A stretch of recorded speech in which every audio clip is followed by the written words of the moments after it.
இன்றைக்கி நம்ம எஃப்ஆர்பி சேனலில் வாழைப்பூ வச்சு எப்படி ஹெல்த்தியாக ஈஸியாக ஒரு ரெசிபி பண்ணுறதுன்னு பார்க்க போகிறோம். வாங்க குக்கர் எடுத்து ஒரு டம்ளர் தண்ணி வச்சுக்கிங்க. ஒரு வாழைப்பூ க்ளீன் பண்ணி கட் பண்ணி எடுத்து வச்சுருக்கோம். இதை ஒரு குக்கரில் போட்டு உப்பு போட்டு ஒரே ஒரு விசில் வச்சு எடுத்துக்கலாம். எண்ணெய் தயிர் தாளிக்க ஒரு ஸ்பூன் எண்ணெய் காஞ்சதும் கொஞ்சம் போல் கடுகு, கொஞ்சம் சீரகம், கொஞ்சம் உளுத்தம்பருப்பு, பச்சை மிளகா ஆஃப் பண்ணிக்கலாம். இப்போ கெட்டி தயிர் எடுத்து வச்சுருக்கோம். இதில் இந்த தாளித்து வச்சதை ஆட் பண்ணிக்கிறோம். மிக்ஸ் பண்ணிக்கிங்க. இப்போ இது ஒரு விசில் விட்டு எடுத்தாச்சு. இது நல்லா வெந்துருச்சு. ஸோ இது தண்ணியை இருத்துட்டு எடுத்து தயிரில் மிக்ஸ் பண்ணிக்கணும். இப்போ தண்ணியை ஊற்றி நல்லா வடிகட்டிட்டு நல்லா சில் தண்ணி ஊற்றி அதை கூலாக்கி எடுத்துக்கோங்க. ஏன்னா தயிரில் போடும்போது தயிர் புளிப்பாயிடும். அப்புறம் நம்ம சாப்பிட்றதுக்கு நல்லா இருக்காது.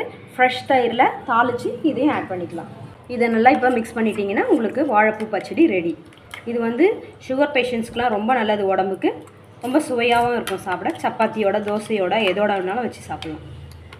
நம்ம வாழைப்பூவில் வேக வைக்கும் போது போட்ட உப்பு வடிகட்டும் போது போயிடும். அதனால் உப்பு கரெக்டாக இருக்கான்னு கொஞ்சம் செக் பண்ணி போட்டுக்குங்க.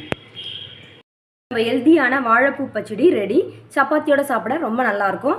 இது மாதிரி இன்னும் நிறைய ரெசிபி பார்க்க நம்மளுடைய எஃப்ஆர்பி சேனலை சப்ஸ்கிரைப் பண்ணிக்கோங்க.